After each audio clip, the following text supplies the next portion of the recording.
வணக்கம். முரளி தமிழ் கவிதை யூடியூப் சேனலுக்கு உங்களை வரவேற்கிறோம். தொடர்ந்து கவிதை கேட்டு வரும் அனைவருக்கும் நன்றி. இதுவரை நமது சேனலை சப்ஸ்கிரைப் பண்ணாதவர்கள் சப்ஸ்கிரைப் பண்ணிக்கொள்ளுங்கள். பக்கத்தில் உள்ள பெல் பட்டனும் அழுத்திக் கொள்ளுங்கள். கவிதை பற்றி உங்கள் கருத்தை கமெண்ட் பக்கத்தில் பதிவு பண்ணுங்கள். பிடிச்சிருந்தா லைக் பண்ணுங்க, ஷேர் பண்ணுங்க. வாருங்கள், கவிஞரின் குரலில் இன்றைய கவிதை மழையில் நனைவோம்.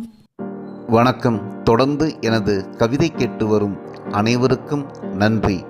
இன்றைய நம் காணொளியில் கோபப்பட்டால் என்னவாகும் மனமும் வாழ்க்கையும் என்று ஒரு கவிதை. வாருங்கள், கவிதைக்கு செல்வோம். கோபம் கோபுரத்தில் இருப்பவரையும் குப்பையில் வீசிவிடும். கோபம் கோபுரத்தில் இருப்பவரையும் குப்பையில் வீசிவிடும். சினம் தவிர்த்து சிந்தித்தால் சிகரம் தொடலாம். சினம் கொண்டால் களம் காணாது உன் சிந்தனை. சினம் தவிர்த்து சிந்தித்தால் சிகரம் தொடலாம். சினம் கொண்டால் களம் காணாது உன் சிந்தனை. சினம் கொண்ட மனம் ஆனந்தத்தை இழக்கும். ஆரோக்கியமும் கேள்விக்குறியாகும். கோபம் என்பது ஒன்றுமில்லை, விற்று கொடுக்கும் மனம் கெட்டுப்போனால் பிறக்கும். கோபம் என்பது ஒன்றுமில்லை, விட்டு கொடுக்கும் மனம் கெட்டுப்போனால் பிறக்கும். ஏமாற்றி விட்டார்கள் என்று எண்ணாதே, கோபம் கூத்தாடும், வாழ்க்கையும் வீணாகும். ஏமாற்றி விட்டார்கள் என்று எண்ணாதே, கோபம் கூத்தாடும், வாழ்க்கையும் வீணாகும். ஏன் ஏமாந்தோம் என்று எண்ணிப்பார். கோபுரம் அளவு உயரலாம், ஏமாற்றியவர்களும் மண்டியிட்டு மன்னிப்பு கேட்கலாம். அநீதிக்கு பொங்கினால் வாழும் நீதி, அர்த்தமில்லாமல் பொங்கினால் வாழாது உன் ஆவி. அநீதிக்கு பொங்கினால் வாழும் நீதி, அர்த்தமில்லாமல் பொங்கினால் வாழாது உன் ஆவி. சினம் சிந்தனையை சீர்குலைக்கும். சீரான இரத்த ஓட்டத்தை சிறைப்படுத்தும். சின்ன இதயத்துள் சிக்கல்கள் விழும். சிரிப்பு என்பதை மறந்து போகும்.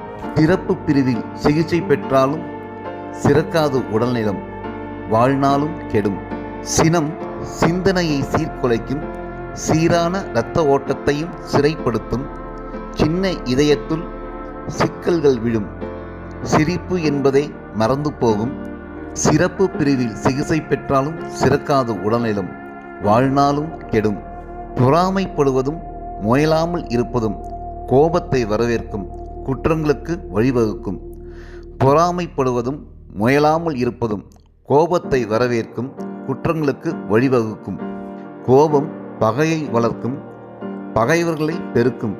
பாசங்களும் பந்தங்களும் கூட பாழ்பட்டு போகும், நட்பும் நலங்கெடும். தவம் இருந்தாலோ மந்திரம் சொன்னாலோ கட்டுப்படாது கோபம்.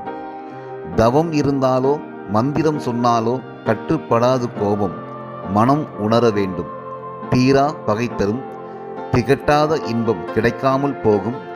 படிப்பும் பாழாகும். பதவி உயர்வும் பறிபோகும். தொழிலில் வருமானம் வறட்சி காணும். நட்பு உலகம் இருள் சூழ்ந்து போகும். காதலும் சீப்போ என்று சொல்லும். மனம் உணர வேண்டும். கோபம் கொல்லாமல் விடாது, மனம் உணர வேண்டும். நன்றி. இந்த கவிதைகள் உங்களுக்கு பிடித்திருந்தால் உங்கள் கருத்துக்களை கமெண்ட் பக்கத்தில் பதிவு செய்யுங்கள். மீண்டும் வேறு கவிதையுடன் உங்களை சந்திக்கிறேன். நன்றி, வணக்கம்.